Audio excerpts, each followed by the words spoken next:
Hi everyone, and welcome back to the 300 Bird Challenge. In this series, we're trying to see 300 different bird species before the end of 2024. Check out the graphic in the top corner of the screen, that will fill up with each new species we see.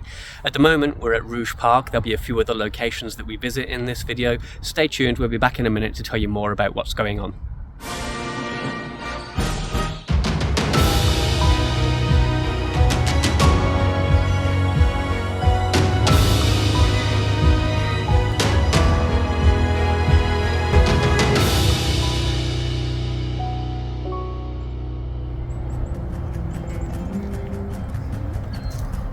Hi everyone, it's the middle of the week. Normally we can't bird in the middle of the week. During winter anyway, we have sprung forward an hour. We have a little bit more light, so we're going to see if we can get in some birding after work. Sarah, remind everyone, where are we? Rouge Urban National Park. We're almost into spring. We're hoping some more birds have arrived.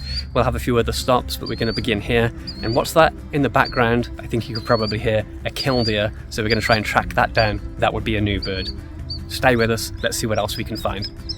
Just behind us was a muddy, wet field where a couple of Canada geese were busy grazing, plus a couple of killdeer.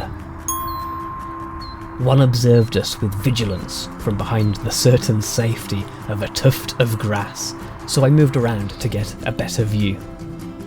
This is a pretty familiar plover to most people, thanks to its recognisable call, its injury-feigning tactics, and its adaptability and tolerance to a variety of habitats. Killdeer arrive in southern Ontario around February, March, and they begin nesting in May. We wandered around the visitors centre when we heard the call of a woodpecker that we still need to see this year. Looking through the woods though, we weren't able to find it. Well guys, that's killdeer added to our year list. We thought we just heard a flicker, northern flicker. That would be a new bird too, but we can't see it. It flew into some woods over here. We had a look, we couldn't find it. Hashtag meanwhile in Canada, it's almost 18 degrees today, I think was the high. So yeah, no more need for coats or anything like that. Hopefully the birds will take notice, and over the next few weeks things are going to start hotting up in terms of the bird species too, we hope. So I hope you'll stay tuned to the channel while that happens. In the meantime, we're going to continue walking around Rouge Park, see if we can find anything else.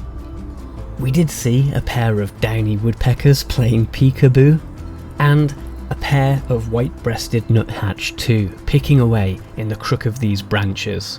Future nest site maybe, or just a tasty insect, not sure. We wanted to walk the Vista Trail this afternoon because we've seen bluebirds along this trail in the past, so while keeping an eye and an ear out for them, we traipsed the muddy path. There's a bit of a lookout tower behind us which gives a nice view over the Little Rouge River. Moving on, we continued to look around for any sight of these eastern bluebirds. We tried to be patient, waiting and hunting around. And eventually, one hopped up into a nearby tree. We got to watch this beautiful bird for a few minutes, a welcome drop of colour just before spring arrives. It was shortly joined by a second bluebird. This might be a particularly dull female, but I would lean towards it probably being an immature bird. Juveniles born later in the year will sometimes overwinter with their parents. I'm open to correction though, let me know what you think. The sun began to sink, so we didn't have time to walk much further, but we did see another sign of spring. That was a pleasant surprise. Just saw my first butterfly of the year, Polygonia family. That's me showing off, but it's a comma, eastern comma, a question mark, something like that. I'll put the caption on the screen, but a Polygonia genus butterfly. Normally a morning cloak would be the kind of first butterfly I'd expect to see, but yeah, that was pleasant because I'm looking forward to seeing the butterflies coming out this year and trying to get some footage of those as well as the birds. Heading back towards the car, we still wanted to do some more birding, so we formulated a plan for what to do next in the dying light.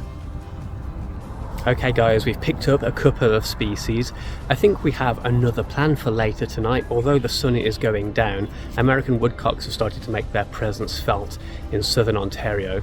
Now, they're very difficult to film, they're very well camouflaged hiding amongst the leaf litter, but they have a particular kind of courtship display that they do kind of early evening, and we're going to see if we can kind of capture some sense of that. I don't have night vision or the equipment, we really need to get a good view of it, but hopefully we can capture some kind of sense of American woodcocks. So stay tuned, we're now going to head to Tommy Thompson Park. We know that there's 2 or 3 there that are currently doing their courtship display, so we'll be right back. We drove south towards the city and Tommy Thompson Park via a stop at McDonald's. While we enjoy our posh dinner, let's take a quick break. We'll be back in a moment.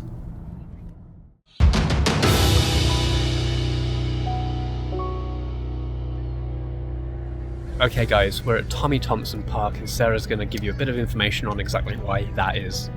So we're here in hopes of seeing an American woodcock, or timberdoodle as they are also known. They are starting their courtship displays. We're not sure if they're in full courtship display mode yet, or if it's just the call. They make a very distinctive call at the males as they're establishing their territory. And then when they are in full courtship, they also have a lovely little display of flying up in the air, which makes a very interesting sound with their wings, and then flying straight back down. So we think that's going to start about 15 to 20 minutes after sunset. Sunset is at 7:22. It is 7:22. 7:22, so sunset has officially just started. So we're going to hang around this general area because we've heard them here in the past and see if anything happens. Here's a tip for you. We positioned ourselves so that we were looking west towards the remaining light. That gives you a much greater chance of seeing airborne woodcocks shadowed against the sky. So as we get closer to kind of 15 to 20 minutes after sunset, it is going to become difficult to film, but we'll do our best to try and capture at least a little speck flying across the sky if they do their full dance, or at least the sound if they start doing their sound. Speaking of which, Sara described it as a distinctive sound. Do you want to try and do an impersonation of it? It's kind of a peent. It's a P-E-E-N-T is how it's usually described. Well, we'll try and capture that sound, but we've got another kind of 15 minutes to go maybe. We continued to search the area, listening for their Peent calls. This was made a little more difficult by an annoying robin who continued to sing late into the dusk. Okay, so we've just started hearing the Peent sound. There's about 3 or 4 birds kind of in an arc around us. We're just hoping now that they'll do their courtship display, because we have to see the bird for it to count, and we'll have to capture it on video or in a photo. That's going to be challenging in this light, but hopefully, first of all, they have to do the courtship display. They've got to shoot up in the air, fly in an arc and come back down again. Try and capture some of that, hopefully. What follows is the best I could really get with my equipment. It won't be on the cover of National Geographic magazine, but it is enough to prove that we saw American woodcocks. This was one of the clearer shots, but it's brief as I lost it behind the trees. Okay guys, I know it's a little bit tenuous, it's just a kind of black dot in the sky, but hopefully that visual you can see from the flight pattern and the sound we've captured. I think we're going to count that bird, woodcock. We've seen it. Good enough for me. Hopefully it's good enough for you guys too. We caught a brief view of 2 woodcocks competing in the air.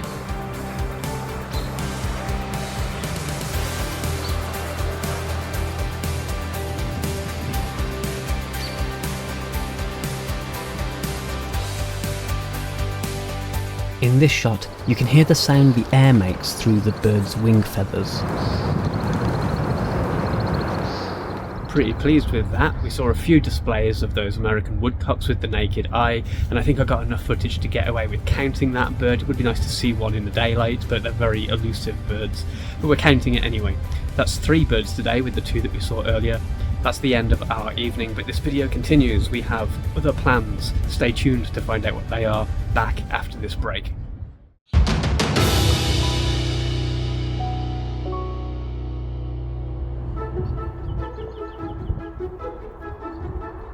Hi everyone and welcome back. It is March 16th on a Saturday morning. It's a little bit chillier today, 18 degrees in the last part of the video. Now it's only about 2 or 3 degrees.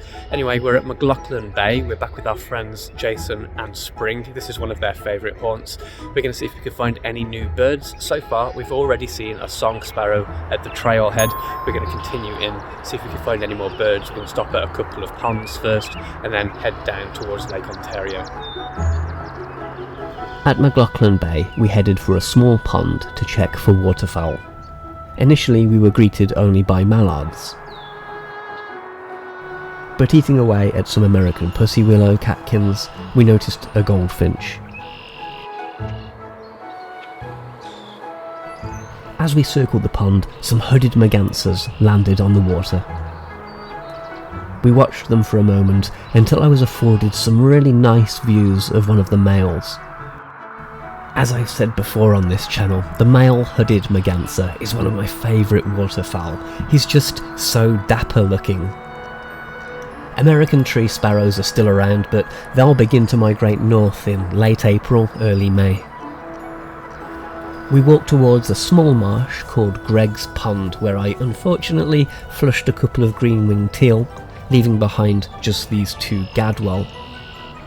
And some more mallards, swans, tons of red-winged blackbirds, together with this muskrat that we saw several times working his way back and forth across the marsh. Luckily, some ducks that I didn't scare off were these ringed-necked ducks. This is a new species for the year. The male's here in black and white with the brown female. We continued on towards the bay. As spring arrives, it's pretty typical around here for all the snow melt to make things very muddy underfoot. We looked out over the bay and saw a male and female wood duck pair. There were plenty of other common species, such as mallards and these mute swans. There were Canada geese, of course, dozens of them, including many flying overhead throughout our entire time here. We were just looking out onto Greg's Pond and we saw some ring-necked ducks. That's a new bird for the year. Glad to get that. We don't have too many ducks left to find now, so that's good to get that off.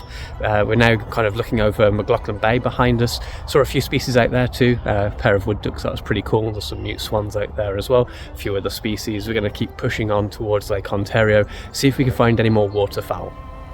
We moved further south and closer to the shoreline to see what else was around. Lots of red-breasted mergansers out in the bay. A little closer to shore, the water was more placid and we were able to remain less conspicuous amongst these trees. We have red-breasted merganser, some gadwall, some swans just flew past, and out on a calmer bit of water here, really nice looks at a raft of redhead.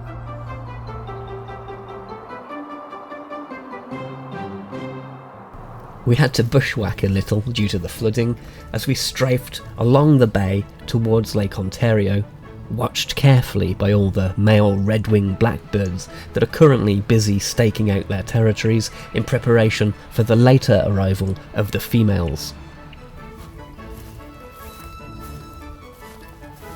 We eventually arrived at Lake Ontario, the 12th largest freshwater lake in the world, hoping to find something interesting. But sadly, we only saw common species like buffleheads. To the west is Second Marsh, but we didn't see anything there either except for another song sparrow scratching around in the sand. We turned back and walked east along the beach for a while, heading towards Darlington and following the southern edge of McLaughlin Bay. As things begin to wake up in warmer temperatures, I'm really looking forward to documenting other wildlife, including moths and butterflies. So here's our first Isabella tiger moth larvae. We took one last look over the edge of McLaughlin Bay and saw more gadwall, buffleheads, red-breasted merganser, and we added some American widgeon to our day's bird tally before heading back inland. we've pretty much walked the length of McLaughlin Bay at this point and come into Darlington Provincial Park now as we loop back towards where we started. We saw a couple of American widgeon out on the edge of the bay. That was kind of nice. I like those ducks. We're now seeing a few perching birds showing us attention. Spring and Jason have some seed, so we've got really nice looks at red-breasted nuthatch, and there's loads of chickadees and that kind of thing around. We'll see if we find anything else on our way back, but that's what we're doing now.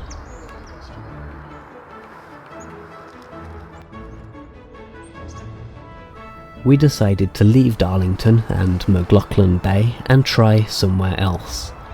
Okay guys, we left Darlington and we came a little way east. Sarah, where are we now? Wilmot Creek. We're just going to see if we can maybe find a ruddy duck. They've been reported here recently. It's one of the last ducks from winter that we still need, so let's see if we can find that, or any new birds, possibly our last stop for this video. Stay tuned, we'll be back shortly. Nothing new out on the marsh or in the lake though, and nothing new walking through the woods. The following day we did another birding tour, but it wasn't really video worthy because we didn't see much and the weather was atrocious.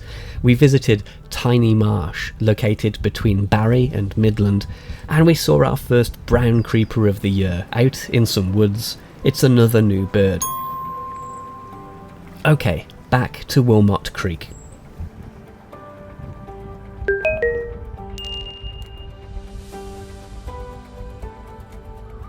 Okay guys, unfortunately no further sightings at Wilmot Creek, but it has been a pretty good weekend with 5 new species. We've also seen reports of tree swallows cropping up, so we're hopeful of picking those up in the next couple of weeks, hopefully. Anyway, time for us to go home. Please hit that like button, that will help other people find the channel, we really appreciate that. Look forward to seeing any comments that you guys leave, and most of all, if you haven't subscribed yet, please hit that subscribe button, hit the bell icon, you'll get notifications of new videos. We will see you guys soon. In the meantime, happy birding, thanks for watching, bye bye.